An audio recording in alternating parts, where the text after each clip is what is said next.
Hey everyone, happy Superman Day! To celebrate this year's Superman Day, I decided to do a review and talk about probably my favourite Superman story arc, and that is Up, Up and Away by Kurt Busiek, Jeff Johns, Pete Woods, and Renato Guedes. The story is set during the 1 year later storyline, which saw most of the DC Comics line, in the wake of Infinite Crisis, jump ahead 1 whole year. And with Superman stories, Clark Kent was left powerless after defeating Superboy Prime during the Infinite Crisis. So Clark is working as a reporter and kind of missing out on being a superhero. I like this book for a number of reasons. It's got a really great cast of characters, really great use of Superman's rogues. Kurt and Jeff use them to great effect. The scale and variety of not only the threats but the stories that this series tells is great, and it's just really fun. It feels really like a Superman comic that has everything that you just need to make that good Superman comic. It's just fun, colorful, the art is great, and it feels like a movie a little bit at times as well, which is really cool. It's a story I always recommend to new readers since it's got a lot to like about it. It's fun, it's colorful, the art is fantastic across every issue, and yeah, it's just a really cool Superman story. And I hope you enjoy the video, so settle in and get ready to explore Superman Up, Up and Away with me. Superman Up, Up and Away opens with Metropolis holding a Superman retrospective in Metropolis Park honoring the Man of Steel, who has been missing for over a year. Clark Kent, Lois Lane, and Jimmy Olsen attend the event, and Clark feels completely relaxed with his now powerless life, getting a bit of a kick out of the documentary getting so much of his origin wrong, but also liking some of the changes, like how he apparently worked at a pizza joint as a kid and grew up in Chicago. Jimmy is a little bummed that his pal is gone though, but Clark knows that things change, and maybe wherever Superman is, he's glad to have Jimmy as a friend. Clark and Lois head out to see Majub, a local hot dog seller, and Clark listens to how Majub always knew Superman and how the hero would always visit him and get a pretzel from his van. Something Clark absolutely loves, but Lois reminds him he doesn't have his powers to keep his metabolism in check, so he should watch out for how many pretzels he eats. I remember reading this for the first time not long after it actually came out in the early 2000s, and it was a really weird time for comics, at least the ones I was reading. It felt needlessly dark, or like kind of edging up to that dark. You know, we just had Infinite Crisis that had Superboy Prime in it, who was this young, edgy Superman who was a villain. So to open a comic with kind of, a happy, relaxed Clark, he's content with his life, hanging out with his wife and his friends, it really grabbed my attention and still does. These casual slice of life moments with characters are my favorite, and the book is filled with them from start to finish. The next day at the criminal courts, Lex Luthor, having been exonerated on 120 counts of criminal misconduct, walks out a free man. A crowd of press gathers around him at the courthouse and begins screaming questions at the man, who smugly agrees to answer some for his, as he calls it, his people. Lois and Clark are there, and Lois asks what's next for Lex, and the villain tells her that he's heading back to his company and he's going to take his position as CEO and rebuild it better than ever. As he tries to hit on her right in front of Clark, Lex is struck in the head by a rock, thrown by an enraged mob from nearby who think he should be in jail for his countless crimes. Lex keeps up the good guy act and knows that the people are right to be angry, and thanks to the police for doing their jobs and keeping them at bay. He ducks down into his limo and drives off, and he knows that if the people are going to be like that to him, then so be it,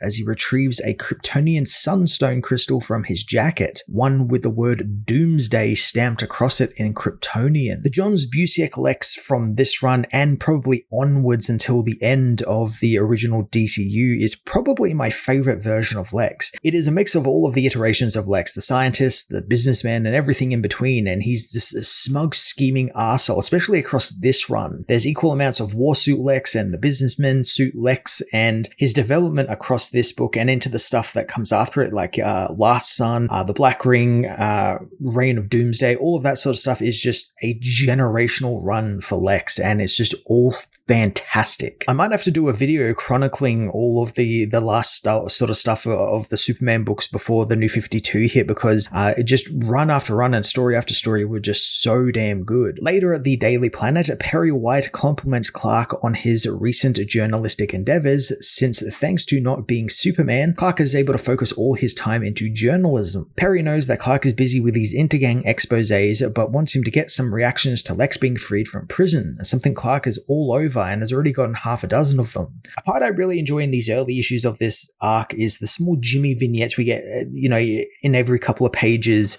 whenever he appears at the Daily Planet, which is, we see Clark doing so well in his job and everything, but Jimmy's kind of in like this rut and kind of like sad and depressed because his pal's not around anymore. So he's kind of like lost that vim for life, and he's really sad about that, and he just can't get over that he can't just turn to his best friend and talk to him. And I like that Clark understands that and understands that he wants to try and be there for Jimmy, but he can't the same way Superman was, because that would kind of give the game up. And I kind of feel for Clark in that regard, where he's kind of stuck in this hard place where he's seeing his pal be, depressed and kind of sad, and he can't really do anything about it.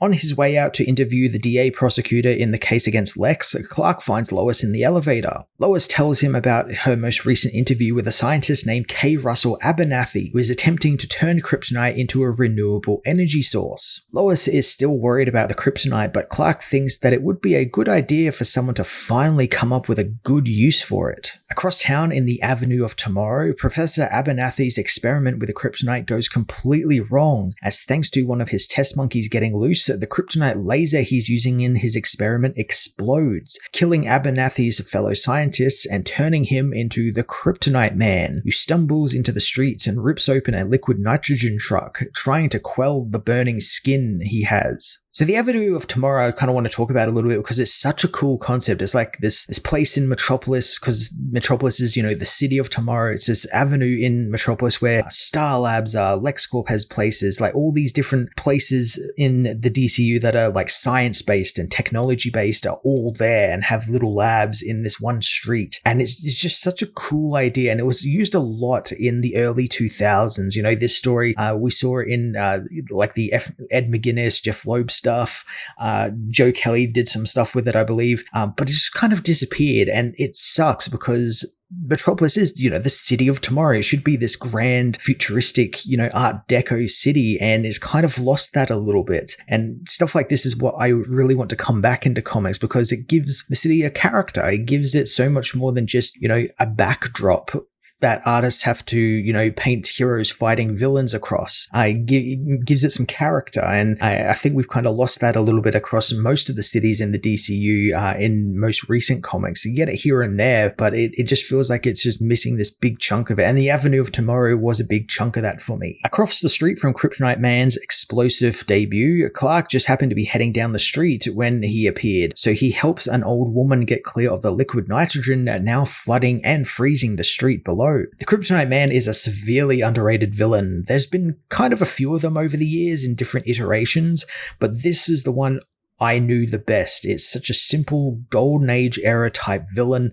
He's a man made of kryptonite. He's got such a simple look in this one as well, with the sleeveless vest. It looks great.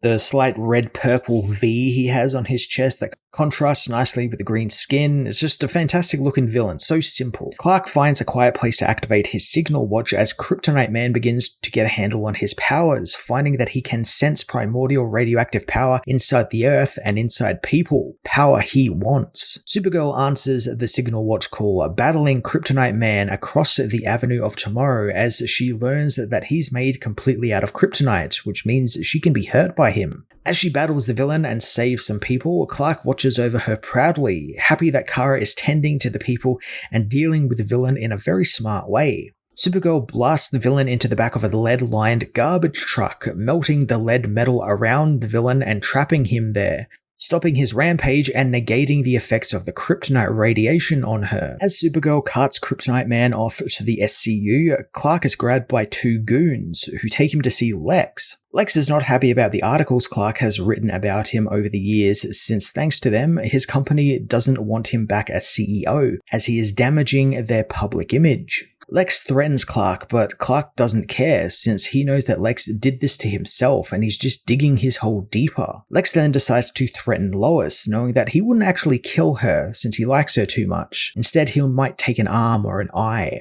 The villain then socks Clark in the gut, breaking his ribs. Still, Clark refuses to stop the articles, knowing Lex is finished because of this, but the villain knows he's never finished, kicking Clark into some garbage, knowing that the reporter always had a glass jaw. Lex going after Clark is a great little B-plot for the book that runs through the entire series, and it's such a great petty Lex too. He's going after a reporter, someone who he knows is beneath him, but he just can't leave that well enough alone. It's all about public image for Lex, and he can't have someone tarnishing that, costing him money and whatnot. And I also like that it keeps the Superman-Lex dynamic happening when Superman isn't actually in the book. I kind of like that whole idea, Lex doesn't realize he's kind of beating up Superman, kind of getting what he wants a little bit. And I like that, Clark kind of has to roll with it a little bit, and he's just going to keep doing what he does, and which is why I really like this book, because it's a Clark-centric storyline. It's all about Clark using his power of journalism to stop Lex, and we do get some Superman stuff a little later on without spoiling too much, but I do like that it's mostly Clark just being Clark and doing what he thinks is right. The next morning, the Daily Planet reports on how Lex is bankrupt, and Lex, now hidden in his lab under the city in the subway systems, listens to a radio broadcast concerning the LexCorp board members ousting him as CEO, getting mad at the idiotic babble on the gossip train. Suddenly, Superman smashes through the wall of the lab, but it's not really the Man of Steel, it's Toyman, who's used his newly acquired Superman robot schematics to create one for himself, having stolen the schematics from the Japanese Toyman. This is what I mean when I said this book has a great variety of Superman's rogues. We got Lex, Toyman, Kryptonite Man, and there is so many cool additions yet to come. And it's also my favorite version of Toyman too, the little toy man. It's a creepy looking design, and I think it's creepy because not only because of the big eyes and it's a creepy robotic doll, but because it looks so clean as well. That's what really creeps me out about it. It looks perfect, and it looks too perfect, which is really creepy. Lex expected Toyman's arrival, but is unimpressed with his showy theatrics. Instead, he shows Toyman the Sunstone Crystal, which is only part of his plan, and Toyman needs to contact Prankster for Lex, since he is in need of his services. Lex also wants him to destroy the Superman robot, since he doesn't want a single trace of Superman left around, since it's been over a year, and everyone needs to move on, since he has as well. Which again, so petty, such a bitch move, because Lex clearly has not moved on from dealing with Superman. He's very clearly angry he didn't get to kill Superman. Elsewhere, Clark nurses his injuries he suffered from Luthor's assault, concerned he may have actually also cracked a tooth on top of multiple ribs. Clark knows that with Lex's reputation destroyed, he's going to get sneaky about how he goes about his business, thinking about how the multiple LexCorp warehouses that were burned and raided recently were thanks to Lex, since Clark believes he's stealing data and equipment for himself to set up shop somewhere, maybe in the lead-lined sewers or subway tunnels under the city. Clark tells Lois that he knows that as Superman he would push Lex hard enough that he would eventually make a mistake, and so he's going to do that, but just as Clark Kent this time. Clark and Lois head out to the balcony, and Clark thinks about his powers, having hope that they would have returned by now, but they haven't, despite all of the tests which only gave him a tan. Though he doesn't really miss the powers all that much, and instead is getting a sense of being human now. Since for once he can't hear Ma bustling around the kitchen in Smallville, and he actually needs his glasses now to see. This is the driving force on why I like this book. It's really a Clark Kent storyline, as I said before. It's not a Superman storyline. Clark is doing all of the heavy lifting of this, and he's doing all of this as just a guy. He's still fighting villains, but this time it's with his typewriter and pen, and investigative journalism skills first and foremost. A Superman story where he's beaten around and knocked down a peg or two and has to work for the win are the best type of storylines.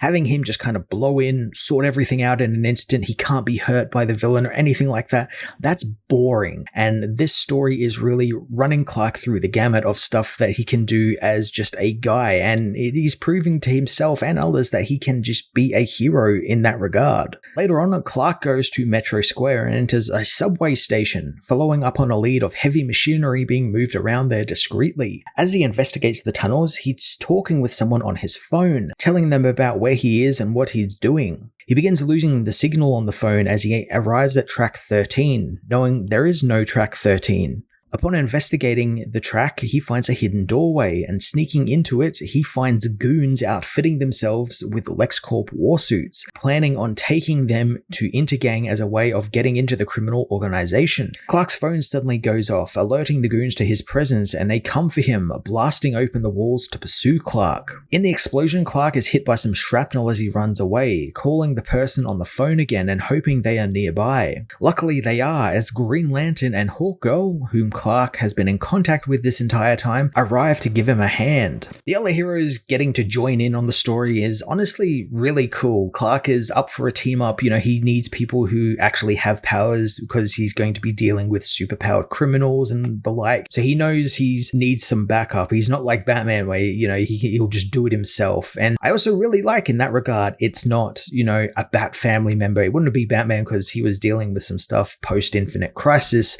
like, not being around all that much. That's a whole other thing for the Batman side of the 1 year later storyline, but I like that it's not a Bat family member or a Superman family member. It's just, two of Clark's good friends, Hal and Kendra.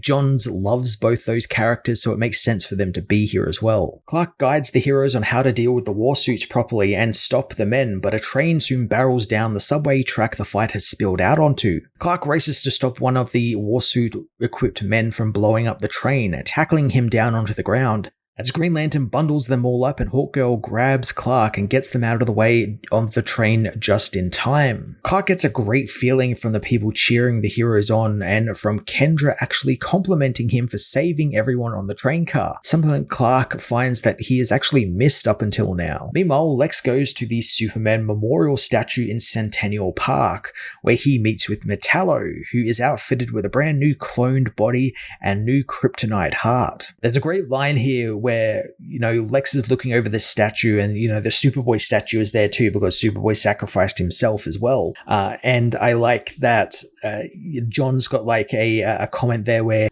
he knows obviously that Superboy was technically made by Lex. So he's got a bit of a dig there where it's like, oh, the Superboy, betrayed him and he thinks he should have drowned Superboy when they were young, just to, deal with it back then. And I kind of like that he's making a dig at Lex because Lex very clearly is hurt by Superboy's betrayal, and that's something that does get followed up upon, I think by Jeff Johns in one of the Superboy books that he wrote not long after this. But I just like that sort of continuity pull, just, in casual conversation, just kind of making it part of that larger world. Lex reveals he wanted John to meet him since he's got an offer for him, telling the villain in a rather sinister tone that he wants to take it all. Across town, Clark is returned home by Green Lantern and Hawkgirl, asking if Hal had any thought about putting the Justice League back together. But Hal doesn't want to touch that with a 10-foot pole, at least not with the sins he carries. And besides, there would be quite a void left with no Superman on the League. Hal thinks that Clark is doing good work as a reporter and he likes it, but he could be doing so much more, which is why he offers Clark an S-shaped Green Lantern ring, telling Clark that it's time to get back into the game. The next morning, Lois comes to visit Clark on the roof with Green Lantern and Hawkgirl, finding him trying out the new power ring Hal gave him. Hal assures Clark that the green glow obscures his face and no one will know who he is. Clark finds it a thrill to be flying again and getting to see the city from the sky, something he's missed. Across the city, Stryker's Island is broken into by some strange bug creatures called the Flea Circus, who silently leap over the walls without alerting the guards. Clark meanwhile says he'll consider Hal's offer, but he's not ready to make any kind of decision on whether he wants to accept the power ring right now. And besides, they have things quite covered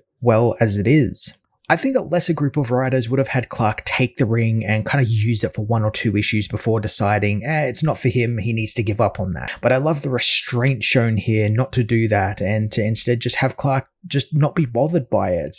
As I said, he's content with what he is now. And yeah, there's like the hints that, he's sort of missing that life, but he knows the life he has now is great and he likes that and wants to just keep it like that. The hero's talk is interrupted by the sounds of explosions and havoc down in Metro Square. Hal and Kendra take off to investigate, leaving Clark behind with Lois as the Prankster has returned to the city and is turning it into chaos by animating various appliances, making refrigerators run off and street signs come to life, having them wreak havoc across the city. Prankster recently came back in Superman Unlimited, and they kind of reverted back to one of his old school designs. He's kind of like Alfred E. Newman style in that book. And in that review of that book, I kind of said I didn't like the part where they turned Prankster into kind of just a normal guy, which he is here. The thing I like about the Prankster being used here is how he's being used. He's not just, someone that Superman has to fight against. I like that Johns and Busiek are getting creative with how he's using his pranks, like creating fridges that run off, the old, better go catch your refrigerator joke, crosswalk signs that come to life and fight each other, all stuff like that. Like, that's really creative. And it's not just him,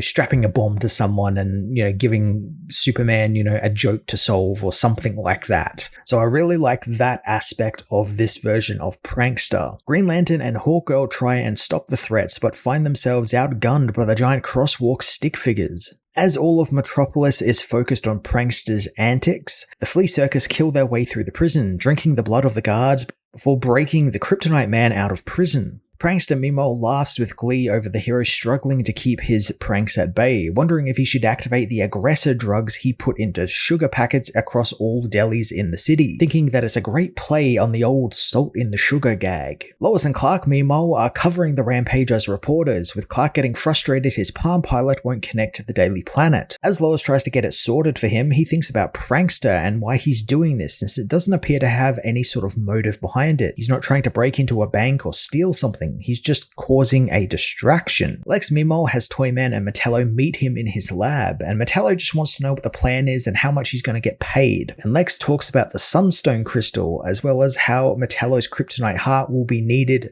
for his experiments. Metallo doesn't really like that, so Lex has Toyman render Metallo inert by hacking into his systems, intending on using his heart for his plans.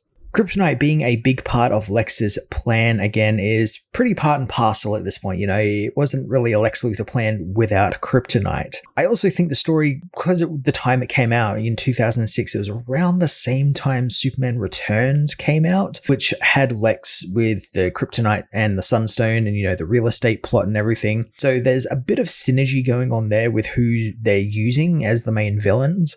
But the big difference being the comic was actually the good part of the synergy, not the movie. And usually, more or less, it's the other way around. The comic feels very shoehorned, but here it just feels, this is a Superman comic. This is just what Superman does. Lois and Clark continue to run down the story on the attack, and Lois can tell that Clark wishes he was up there helping out the heroes, but he knows that he's not taking Hal's power ring offer, since the ring reacts to one's mind and thoughts, and if he had thought of himself as Superman, it would have shown him as a construct of Superman. It instead showed him a construct of Clark, since that is who he wants to be. Lois knows that she loves Clark and as Superman, and this last year has been extremely good for them, and she is extremely happy. Green Lantern and Hawkgirl finally finish up with Prankster, going to apprehend the villain, but he disappears in a cloud of itching powder. It almost causes the heroes to fall from the sky, but Green Lantern is able to use his ring to sweep away every particle of the powder just in time. Clark is upset that Prankster got away as Lois gets word of a breakout in Stryker's Island, prompting Clark to activate his signal watch, which means Supergirl speeds to the prison, but whomever broke out is long gone. The Kryptonite Man is taken to see Lex, who gets ready to cut open Metallo and take his kryptonite heart. Lex immediately betraying Metallo is kind of obvious. I really like blunt to the point Lex. Like, he just immediately turns on Metallo to get what he needs, and he doesn't see him as another person. He's just a tool to get what he needs. Lex also being thoroughly annoyed with Toyman is really fun too. He doesn't have Otis in this series, but Toyman kind of fills that role nicely, constantly pulling jokes on Lex, and Lex just kind of has to sigh and just get on with it because he needs Toyman. Again, another tool in his toolbox. And I love the joke that Toyman does here where he puts Metallo onto a giant operating table that is in the shape and design of the game Operation. They yank the kryptonite heart from Metallo's body, with Lex hoping that it hurt him greatly now that he has that cloned body. Toyman asks if this is enough, and Lex knows that he wants more, but it will have to do, as he takes the chunk that he took from Metallo and adds it to a massive stockpile he has amassed over the year for his plans for the Sunstone crystal. Sometime before, Clark has tests run on him by Mr. Terrific, Dr. Light, and the Ray, all who come to the same conclusion. There is no solar energy left in his cells, and they are resisting any sort of recharge, hence why Superman is now powerless. The heroes want to try and jumpstart them by using Dr. Light's powers, and all Clark remembers is a bright light as he wakes up from his dream, thinking something is wrong, but he can't quite put his finger on it, since his home and work lives are great now. Later on, Clark and Jimmy continue their work on Intergang's exposé, catching Councilman Jeffries getting paid off by Intergang, who in this part of the book I really like the look of. They look like the Bulleteers from the Fleischer Superman animated shorts of the 40s. They kind of have that, super criminal from the 1940s design to them, with their full bodysuits, their little ray guns. They look great. The gang members spot Clark and Jimmy, but Clark isn't concerned since they have a live connection to the Daily Planet, and the photos Jimmy has been taken have been transmitted live to the planet. Clark asks Jeffries if he wants to make a comment about how he's taking bribes after running on a law and order platform for mayor. The councilmen and the Intergang goons are all arrested by the arriving cops as Jimmy congratulates Clark on his takedown, knowing the direct connection to the Daily Planet really saved them. Clark reveals though it was all a ruse, as he couldn't actually get his Palm Pilot to connect, so he bluffed his way through the confrontation. I really like that while Clark takes the compliment from Jimmy, he's also quick to cite how Jimmy was right there next to him taking the pictures, and his camera is what really saved the day. I kind of like that. Even though, Superman can't be there, Clark is trying his best to try and be Jimmy's pal and kind of give him that positive reinforcement. Clark returns to the office and gets right into his next story, a rash of kryptonite thefts. He tries to find out if there's any connection between these thefts and the so-called flea circus breaking into Stryker's Island and escaping with Kryptonite Man, and maybe they are working for Intergang, but his concentration is broken by Lois, who doesn't understand how Clark isn't cold, as the office's AC is stuck in overdrive and it's like the Arctic in the office. Clark's computer soon freezes, meaning he's lost 3 articles worth of notes, but he's more worried about the City Hall piece he was meant to give to Perry soon. Perry overhears Clark getting worried and tells him not to be mad, since Clark just delivered him one hell of a headline for the paper thanks to the Councilman Jeffries story.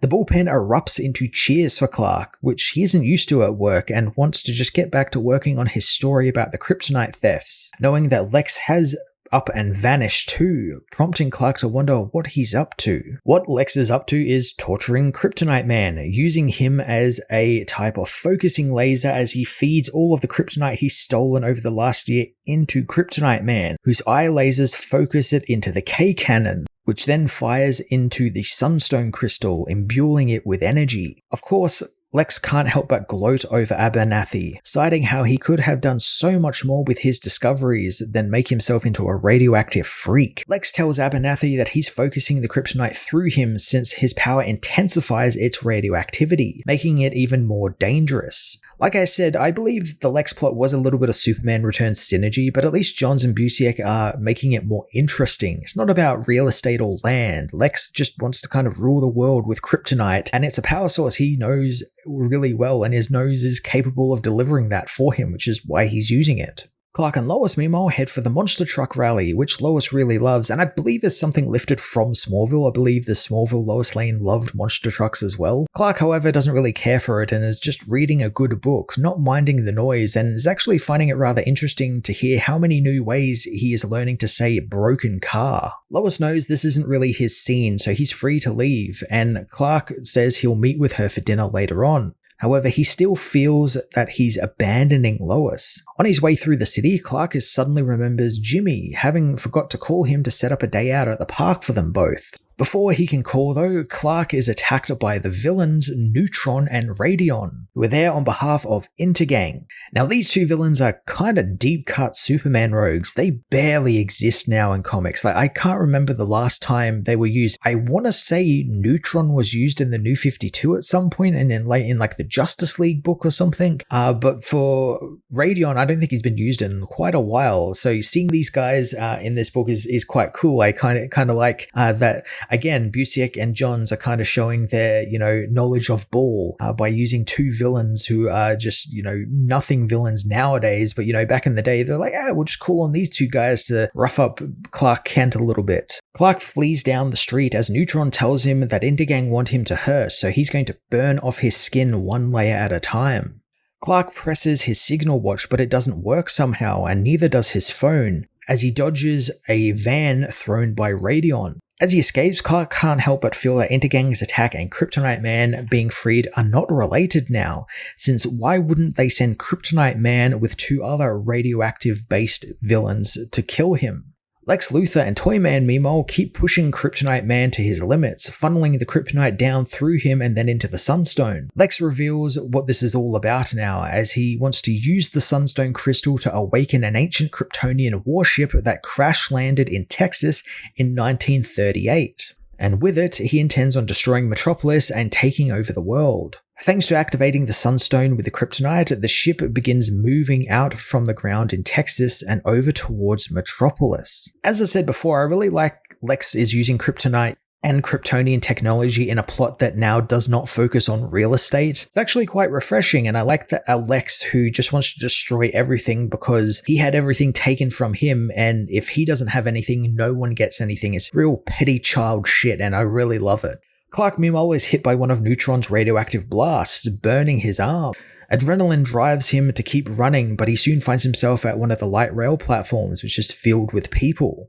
He screams for the people to get clear, confusing the villains since they wonder why he's trying to be a hero. Clark heads down the tunnel, but Radion slams into the tunnel, causing Clark to fall over as a train comes barreling down on top of him. The subway car slams into Clark, knocking him back several yards.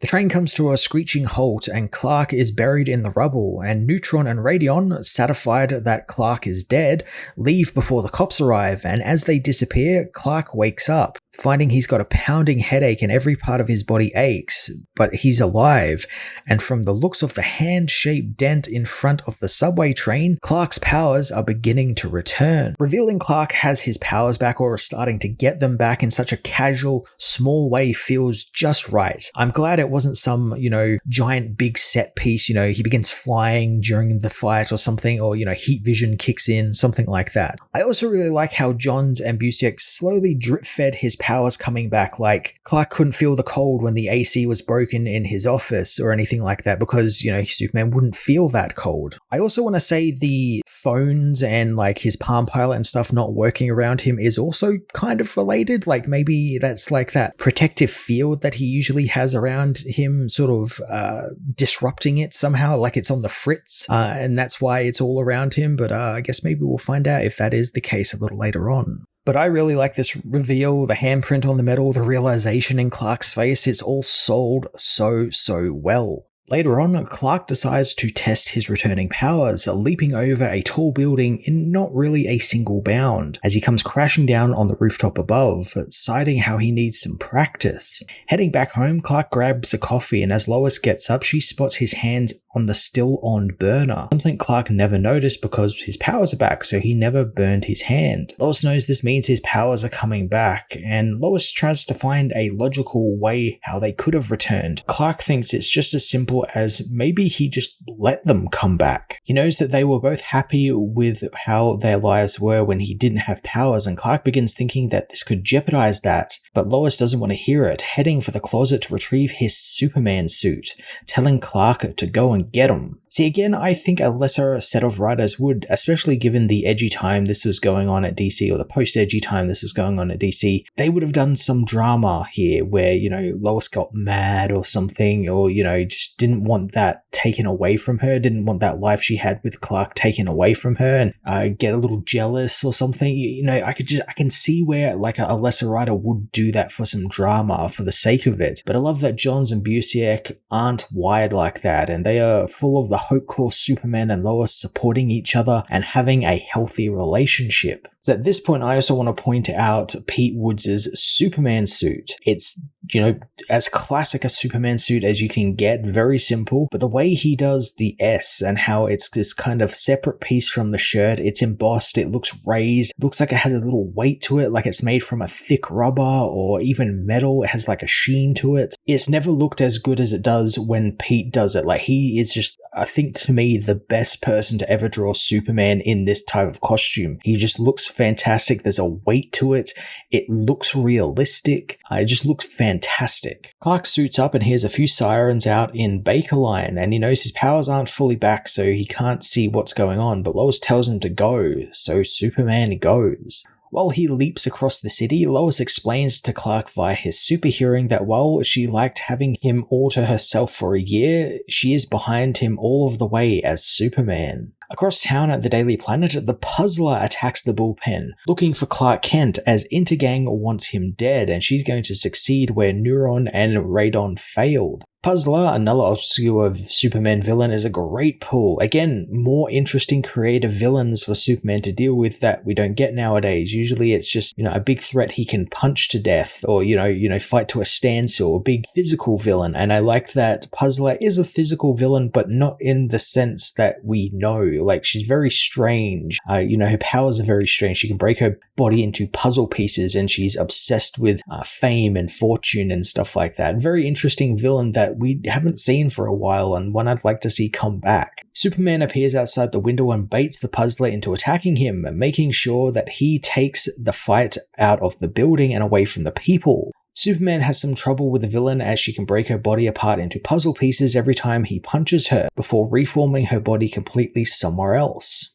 But Clark doesn't give up, finding a used trash can to trap a Puzzler's head in while he bundles the rest of her body up in the cape, hoping someone will call the SCU for him. Having Superman at only half power basically makes him, the Superman from 1938, the first iteration of Superman. He can't fly, he's only a little strong, so we get creative fights like this where he's got to use like his smarts and like his cape, which he did a lot in the past, to best the villain. Superman notices the crowd gathered around him and how they all seem to be excited when he takes off, smiling and getting pictures with them as he leaves. The news later reports on Superman's return, which Lex hears about, angering him greatly. Not wanting Superman's return to ruin his day, he turns the K-cannon up to high, overloading Kryptonite Man with kryptonite blasts, and despite Toyman's warnings, Lex tells him that he won't back down, since he knows Kryptonite Man wouldn't dare die on him, otherwise he'll face the consequences. Superman meanwhile leaps across the city when he's attacked from all angles suddenly, brought down out of the sky and slammed into a building by Bloodsport, Livewire, Riot, Silver Banshee, and Hellgramite,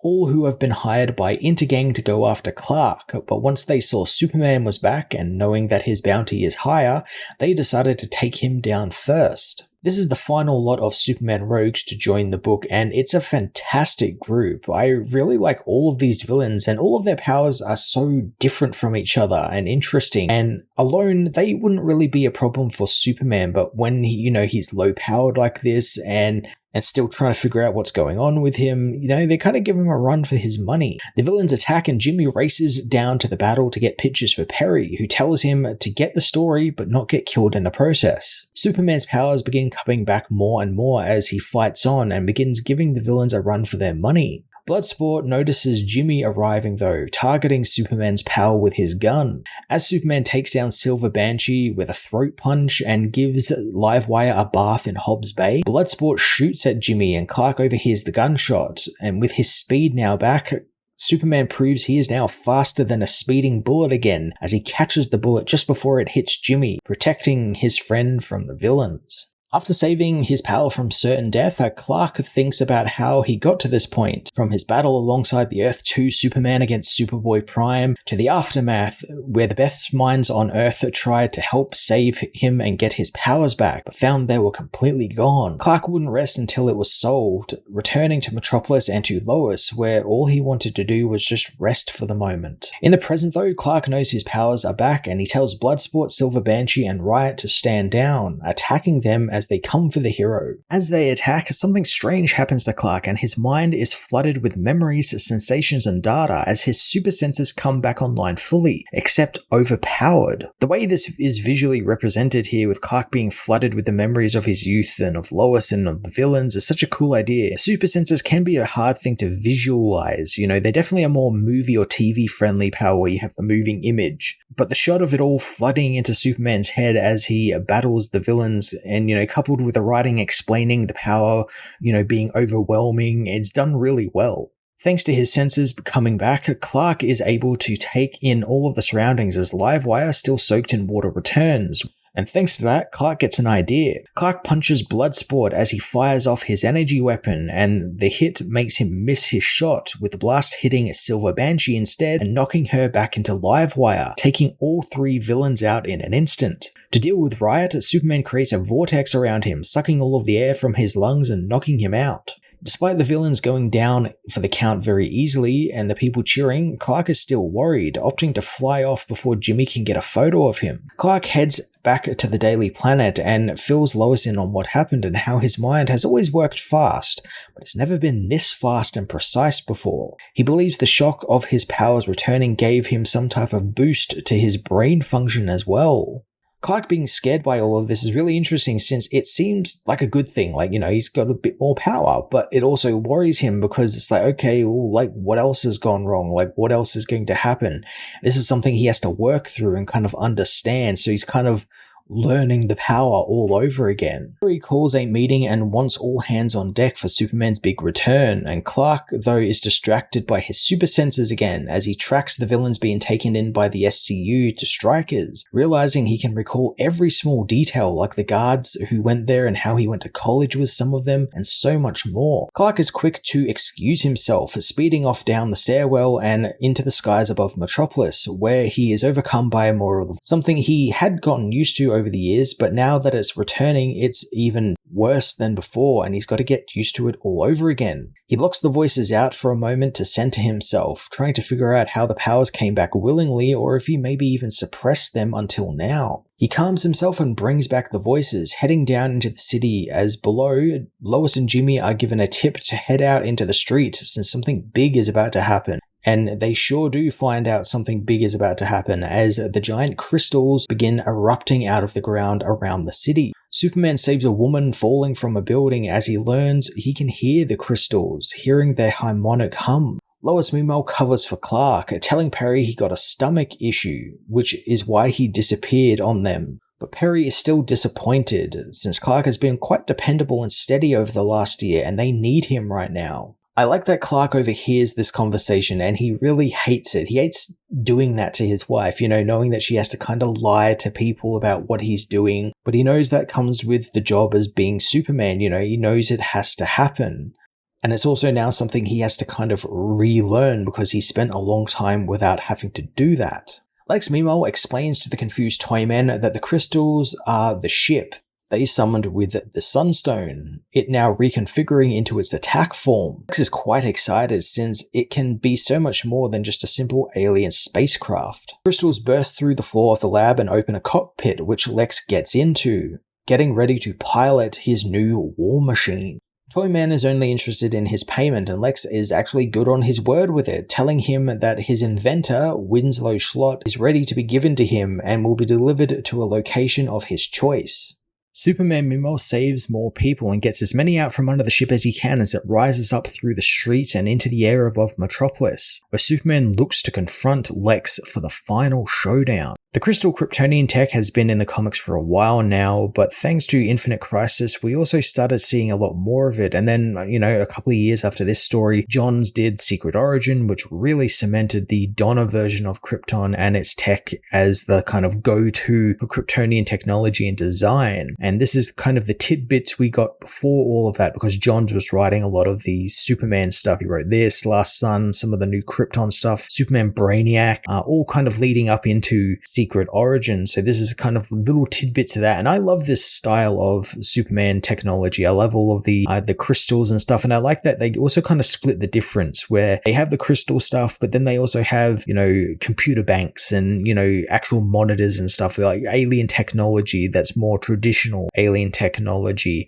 It's a nice combined stuff, kind of like what the recent James Gunn Superman movie did, and why I really liked their design for the Fortress as well. Lex pilots an ancient Kryptonian warship made of sunstone over the skies of Metropolis, looming large over the city. Speaking through an amplifier, he brags to Superman about the Kryptonian genius involved in making such a miraculous specimen of a weapon. And we do actually get to see a little bit of the ship's history. We learn that it's called the Doomsday, and it was owned by Drew Zod I, an ancestor of General Zod. And a character Busiek will actually bring back, I believe, in the third Kryptonian storyline, which was a couple of issues after this one, a couple of arcs actually. Lex plans on using the ship's immense power to destroy the city, denouncing the people of Metropolis for turning their backs on him, citing how if he is to go out, he's taking all of them with him. Lex attacks Superman, but also fires missiles down into the city, missiles which morph into crystal robots that begin attacking the people and buildings, as Lex cites all of the places around town that somehow he had a hand in keeping alive and funded, yet the city still turned on him. Superman hears something come off the horizon, so he decides to distract Lex, demanding the villain tell him why in the whole year he was gone, why didn't Lex cure cancer or start his miracle food program he ranted about one time, things he kept saying he was prevented doing by Superman. Lex, however, becomes enraged, knowing Superman stole his city from him and turned the people against him. The robots all turn their attention up to Superman, and he was hoping for that, as it gave the arriving JSA and other heroes time to arrive and help out. Lex, however, had anticipated this and activates a giant force field around the island, preventing the heroes from gaining entry into Metropolis. Superman thinks the villain should have left his focus on him as he begins scanning the warship with his X-ray vision until he finds a knot of circuitry which makes up the ship's broadcasting hub, the thing that's sending the signals out to all of the mechs and missiles. Superman fires his heat vision right into the circuitry, knowing that while the ship adapts to anything, it was never designed to handle a powered Kryptonian.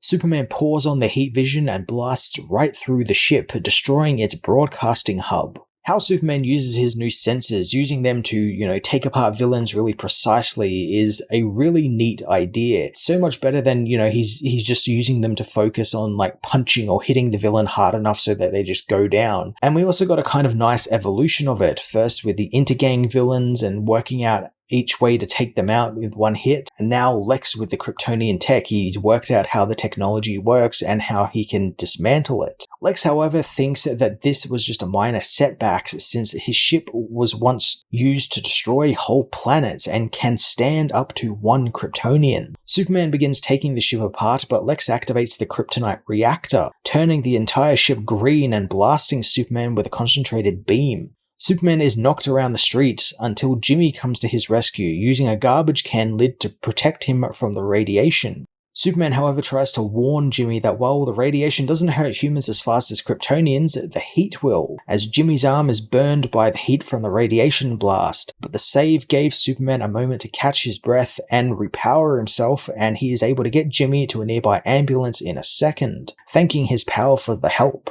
Jimmy getting to repay the favor for Superman saving him earlier on in the story is just really satisfying, and it keeps him involved in the story. It keeps Jimmy around, and he's there to help his friend. Superman's powers begin to weaken further, so he tries one last-ditch effort to take down the robot, knowing that if he flies through the kryptonite, it's probably going to zap him of all his powers again, but it's a choice he does not need to make as he already does it, flying straight through the kryptonite and out of the back of the machine with Lex, causing both of them to rocket high into the sky before coming crashing down towards the city, with Lex only muttering how much he really hates Superman. This entire sequence and what happens next really feels like the finale to a big blockbuster movie. We've had the big bombastic fight sequences, and now we get the more intimate one-on-one fight with the main villain in a cool location. Superman and Lex are shot out onto the shore of St. Martin's Island just off the coast of Metropolis, where Superman finds his powers are all but gone thanks to the kryptonite. However, Lex isn't faring much better as his power suit is now drained of all energy. Lex is well aware and he finds that Superman is looking very weary and now he's been dragged down to human level, so they are on even footing. The two men begin what is really just a simple fist fight,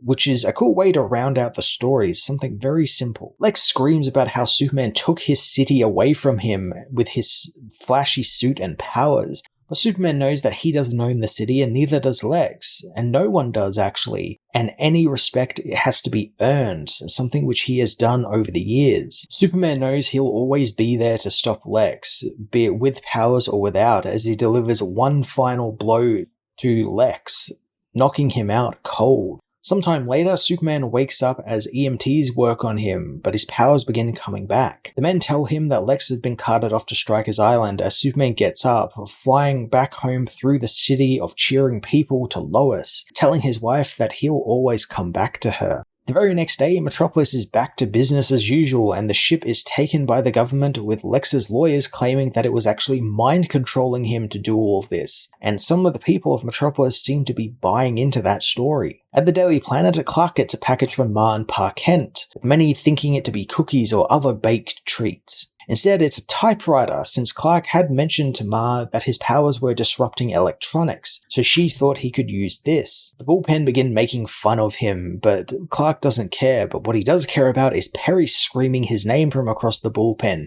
as the chief demands to know where he disappeared on them to. Clark instead just gives him his most recent article, one about the attack and how he ran down interviews with everyone involved. Perry reads through it and is happy with it, but chides Clark for ditching them. Lois steps in and tells Perry that Clark was clearly sick yesterday, and even then he still got them a story worth the front page, so he needs to back off of him. Perry angrily leaves and the bullpen begins to tease Clark about his wife standing up for him, but none of it bothers Clark all that much. The office dynamic of the early and mid-2000s Daily Planet is probably my favorite. It feels right around this time they decide, hey, we can give these characters stories and make them really interesting. The Daily Planet has had stories all through the history of Superman comics, but this era felt like, hey, yeah, we can make these guys like actually likable characters, give them really interesting backgrounds and actually do something with them. And I like that we get little bits of that throughout this book where, you know, a lot of the story takes place in the bullpen and Clark, you know, having been teased and, you know, Lois standing up for him and all that sort of stuff. It just adds so much more realism to these characters. It makes them feel like real life people and humans.